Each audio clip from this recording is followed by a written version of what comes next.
Okay. So welcome everybody. It's so good to see you guys. Tonight we're teaching Self-Healing 101, which actually, to be honest, is my favorite topic to teach.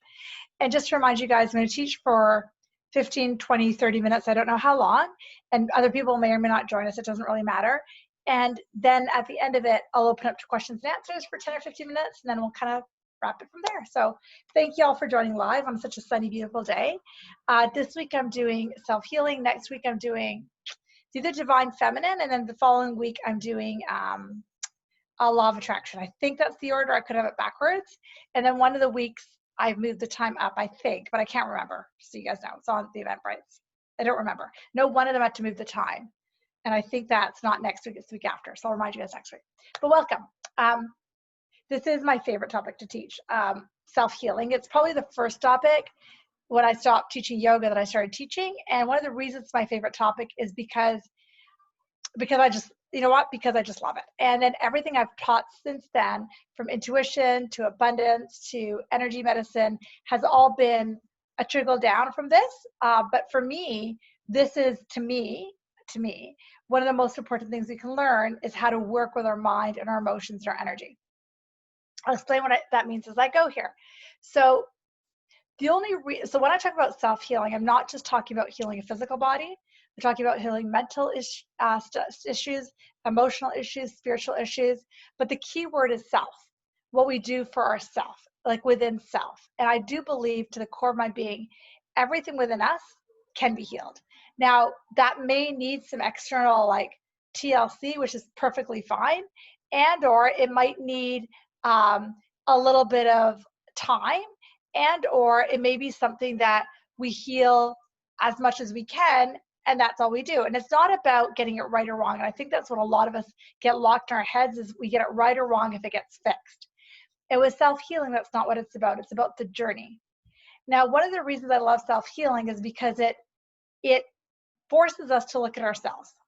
Now, the hard part about teaching self-healing is that when somebody has something going on in their body, because I've taught self-healing for years, imagine that this, my phone, is what they've got going on in their body. Let's say this is the pain or the migraine or the chat, whatever is going on for them.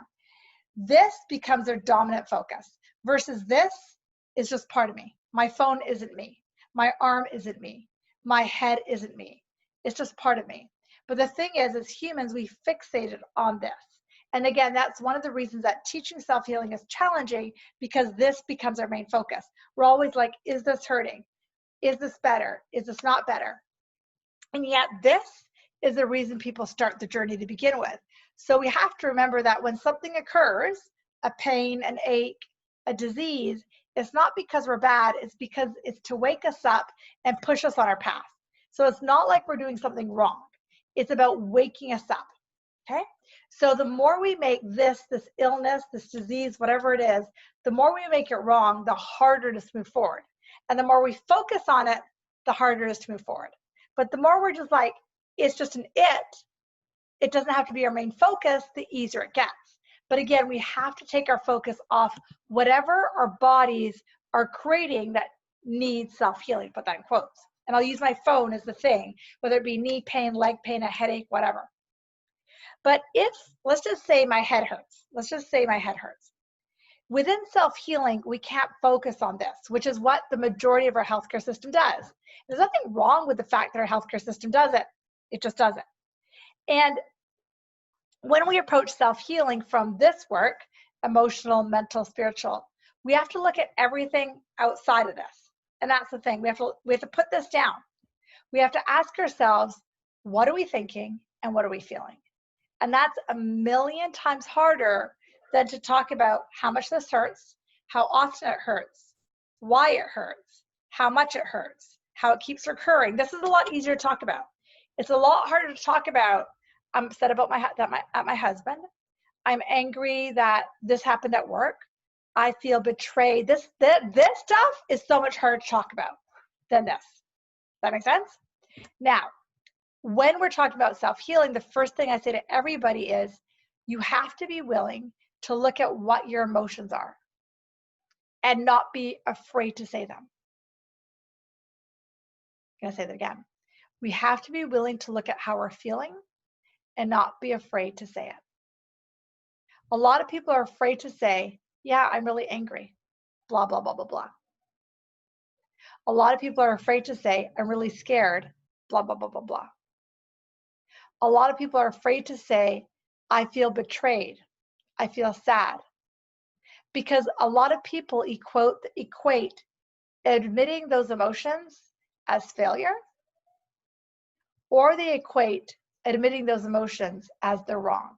Especially if you've been interested in universal law of attraction type work for a while, to think that you're afraid of something, part of you may perceive that that's a bad thing or wrong thing. And that could not be further from the truth. To admit you're scared is just to admit you're scared. To admit that you're having a hard day is just to admit you're having a hard day. It actually doesn't mean anything. So just because you're scared or having a hard day, that's the stuff that needs to get admitted. Like I said, it's so much easier to focus on the pain, and it's so much harder to say, I'm scared my husband's going to leave me, or I'm scared our marriage isn't going to work out, or I'm angry that my husband did this. I'm talking about husbands, it's funny. Or I'm, feel betrayed about this. That is a million times harder to talk about. So if you are struggling with something going on in your body, emotional state or mental state, which is why you're here for the self-healing class, the first question I'd ask you to ask yourself, and we'll answer all this stuff in questions and answers if you want to write this down or think about it. Write down or think about what your common emotions are. I'm going to name 5, 10, 20. I don't know how many I'm going to name. It's going to come out of my mouth. I just want you to grab the ones that land. And I want you to completely be honest. Don't sugarcoat it. Don't think that I should feel this way. Just write down what your emotions are. I'll just name a bunch that are coming in. Anger, sadness, betrayal, guilt, worry, fear, grief, overwhelmment, blame, annoyance, irritation, frustration, love, joy, optimism. And there might be other ones that I haven't said that you're thinking of. Write down or in your head, label the 3 or 4, or yeah, they're saying 3, the 3 or 4 that you go to the most. Again, guilt, anger, sadness, fear, grief. Where do you go to the most? And this is just for your own head to know, okay? And there's nothing wrong. We're not saying it's wrong, bad, you should be doing something different. It's just X marks the spot, okay? So again, if your head, remember my phone is your symptom, if your head is hurting, it's not about the symptom, it's what the emotion is. Now, the next part, after you label what the top 3 emotions are that you're feeling, the next thing I really, really, really, really, really want you to remember is there's actually nothing wrong with you. 100% you've been trained into dominant emotions, and these are the ones you were trained into. Let me explain what I mean by that. When we're a baby, a little teeny weeny innocent baby, we don't have dominant emotions yet. We're just babies. Our dominant emotion tends to be more love and joy. And you know that big smile babies give us? Nothing wrong or serious, it's just what our dominant emotion is. And then over the next 5, 10, 15 years, you get taught through observation and you teach yourself what your dominant emotions are going to be. That's it. And 9 times out of 10, 9.5 times out of 10, children will have duplicate emotion, dominant emotional patterns to their parents. Okay? It's just the way it is. I don't tend to go to a lot of grief. That's just not an emotion my mother very, very much went to, or my dad. I tend to go, if anything, to more guilt because my parents go there like that. Okay? Or anger, something my parents would go to like that. Okay? Versus when I met my husband, he goes to a lot more fear. Fear is one that I don't go to very often. But if you met his parents, you'd understand why, if this is making sense. So the majority of your dominant emotions that you gather in your family of origin from 0 to 20 typically are response to your parents or identical to your parents. Okay? So let's say your parent never showed up on time to pick you up from school. That may create a feeling of anger and abandonment. Your parents don't have that, but it's just what they did all the time. Okay? So it's getting that the dominant emotion you go to is typically what your parents went to or a response to them. Okay. Now those dominant emotions that you feel, now just remember though also when you're 18 and 20, you're so happy to move out of the house typically, but you may not be feeling them. They might just be over there in the corner and you're just like, oh my God, I survived, out I go. Here comes college, here comes grown up land, and you forget them until you're 28 or 30 or 35. And like I say to a lot of my late 20s clients, late 20s, early 30s, that's the first time of the typical breakdown because they're in your system really well harnessed in you in your early 20s, but you're just like, ooh, I'm gonna live, I gotta figure out how to drink, I wanna go party. And then you're 28, you get your first big heartbreak or major trauma, and then it just hits you. These are the dominant three I'm going to. And what I always say to people, and this is pretty classic, though not 100%, the first kind of breakdown for most people is in their late 20s, then again in your late 30s, late 40s, late 50s, and unless you acknowledge it. So my first breakdown when I was 28 to 30, okay? Pretty classic. Or late teens sometimes, 18, 20. But if you understand neuroscience, it's just because that's the track of your emotion that's coming up at the end of a decade that's super loud, that's created this illness in your body, this headache, this migraine, this depression, whatever it is. Now, this is the cool thing. Just because you've got that neural pathway that you've picked up, again, either by imitating your parents, okay, by doing what they're doing, and if they're constantly scared, you might be constantly scared. We have friends just through our son's network who we've gotten to know the parents quite well, because I'm sitting in the stands watching basketball. And so you get to know these parents. And then over time, as my son's grown up with a lot of these kids, it's like, oh, now I know why he goes to fear all the time, because his mom goes to fear all the time. Not a judgment. It's just like, oh, like you're sitting with the mom in the stands and, all they can talk about is how they're scared about this and that and this and that. Again, not a judgment. It's just the thing we think about. It's just, and then a few years later, you find out the kid's scared all the time. I wonder why. Again, not a judgment, not a label, but it's to understand the soul of that child chose this parent for that incarnation with these thoughts. Now, here's the cool thing. I started to say the cool thing that I got to try check. The coolest thing. Just because you've got a track that says fear, guess what you also have? You also have a track that's called love. You also have a track that's called joy. You also have a neural pathway that's called freedom. You also have a neural pathway that's called ease. That's actually in you. And in David Hawkins' work, Dr. David Hawkins, he wrote a book called Power versus Force, amongst others. In his work, he talks about how in order to heal, you have to go to what he calls 500 or higher. He rates these emotions on what's called a scale. And so if I remember correctly, love is the emotion of is 500. If I remember correctly, it's been a long time since I read his book. Fear is like 30, anger is 60, like he gives these actual numbers. And he says, and he's muscle tested them, and he says enlightenment is like 1,000. Again, if I'm getting the numbers wrong, I apologize, but that's approximately what my memory is. But he says in order to heal, you have to go to love or above, or 500 or higher. Not all the time. Do you think I'm in love or not higher all the time? No. But my dominant go-to emotion more often now is more peace and ease, and sometimes love. I'm joking. But it's getting that can be your go-to if you choose to. Take a breath.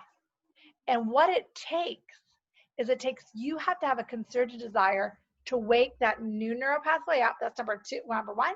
And number two, you have to be willing to work through the old neural pathways as to why you're in powerlessness, fear, and anger, because this is how it works.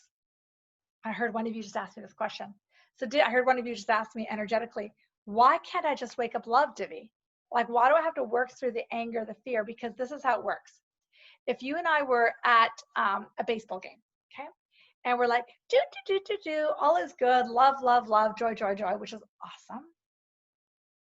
Then next to us is, oh my God, idiot, idiot, idiot, anger, anger, anger, fear, fear, fear. What actually is more of a suck hole of energy like this is the fear and anger. The love is lovely and people will get sucked into it, but more people will gravitate to the fear and anger because it's more practiced. Got it? nothing serious. So what I'm trying to get you to understand is you can create love, but if you haven't worked through the fear and anger is going to just keep going. The guilt, the grief, that'll just be louder. It'll just keep firing, okay? Because it wants to heal. So there's 2 steps. Number 1, wake up love. It doesn't have to be love. It can be love, appreciation, ease, gratitude, joy, freedom, appreciation, ecstasy. That's number 1. And number 2, work through, put that in quotes, work through, or, sorry, I'm getting the other words, or heal. Heal, forgive, heal the part of you that's angry, pissed off, afraid, guilty, grief, which is why we need coaches, which is what I do all day, every day. Because this is how it works. When someone sits in front of me and they're telling me their anger, and I'm loving them for their anger, then all of a sudden they're not attached to it. I'm not trying to fix it. I'm not trying to make it better. I'm loving them for their anger. And when you love anger, anger actually starts to subside. When you love fear, fear starts to subside. When you love sadness, sadness starts to subside. But if I look at the fear or the anger and I keep talking about it, making it wrong, making the person wrong, then it actually gets bigger. So just simply through somebody listening to you, talking to you, working through the anger, the resentment, the sadness, the grief, whatever those neural pathways are that are creating the illness, they can actually get very small. So if right now you've got a neural pathway that's this thick, say in grief or anger or whatever the emotion is, with regular coaching, it can get very small. And then as it gets smaller, we can work on building the emotion of love and gratitude and peace and ease. I'm going to spend a few minutes on how to build that. They have to be done kind of, not necessarily simultaneously, but more or less, because as this one shrinks, what are you going to replace it with? Because the mind wants to think something. So gratitude and love is super easy to build. At this second, I was very grateful. I heard my son get up from the couch, go into the kitchen, shut the oven off, because I asked him to, because I've got a few things baking in the oven. I'm like, anyway, you could get up at 5:45 and shut the oven off? And I heard him, step, step, step, step. And he doesn't. So I'm like, phew, the banana bread and the dinner, they're ready. All is good. Gratitude. Right? The sun is shining. Gratitude. I can breathe. Gratitude. I've got a home. Gratitude. I have one of these crazy things called a phone. Gratitude. I've got a laptop to see everyone's beautiful face. Gratitude. I have the ability to speak. Sounds weird, but gratitude. Every single thing in your life you can have gratitude about. In the abundance class that I'm teaching right now, and if y'all want to join us, feel free to. On Wednesday, we're doing a gratitude challenge. So and what I mean join us is just energetically join us. So everybody on their own, and that the 50 of us that are in the abundance class are going to spend the day in gratitude. We're going to try, see what happens. So in this moment, can I be grateful that I've got the chance to teach this work that I love so much, have some incredible people to teach to, and just be of service to whoever gets one morsel of this today or down the road, or whoever watches this clip later on. Can I have gratitude for that? Then after I finish, fingers crossed that the banana bread worked out, gratitude that that's going to taste really good. So in each moment, can I carry gratitude? Does that make sense? And then, so if you want to join us this Wednesday coming up, August 5th, that'll be super fun because you'll feel the energy of us, even if you don't know who we are, in this gratitude challenge. Be kind of fun. Really fun, actually. And I'll see if they want me to say anything else before I take questions and answers. They want me to say the next thing. Healing is easier than we all think. The biggest thing that's really challenging is that if this is the issue, yes, you're going to approach it medically or do whatever you have to do medically, alternatively, go on a special diet, whatever you have to do. But this doesn't need to be your focus. Do whatever they tell you to do.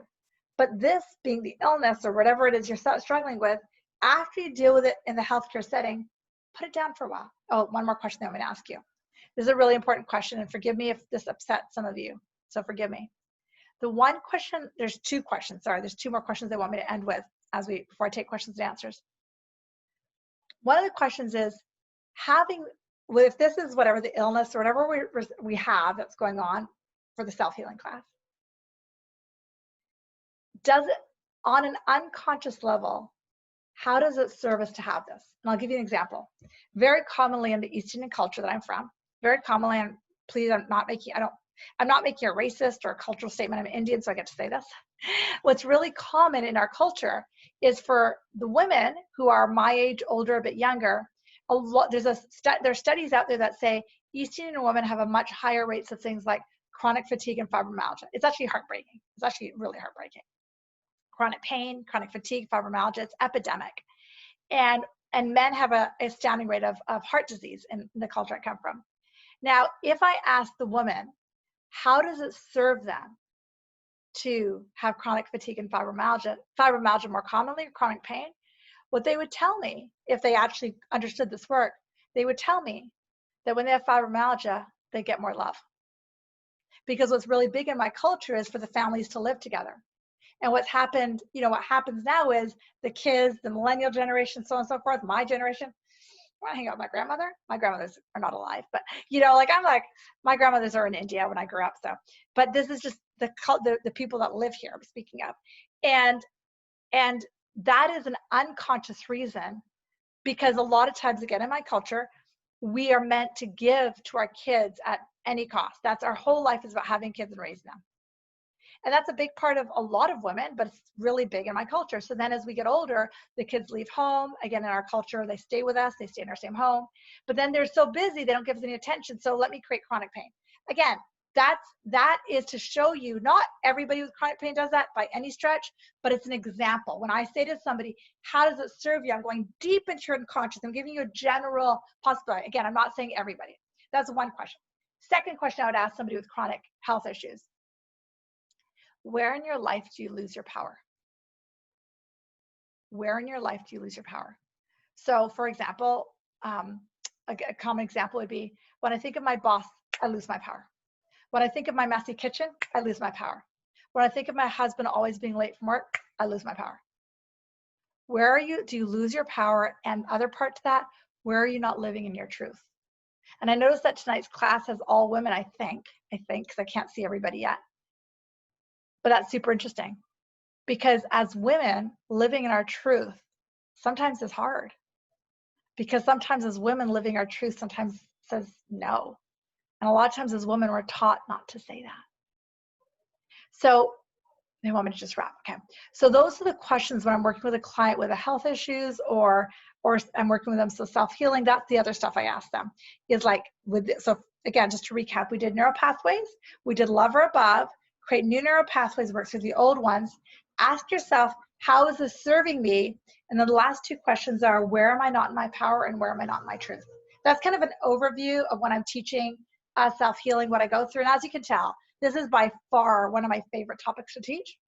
And one of the reasons my favorite topics is because I just love it. I'm not sure why, I just love it. It really gravitates towards me. So I hope that helps, and I'll take questions and answers right now. But give me 1 sec. I'm going to hit stop record, and then we'll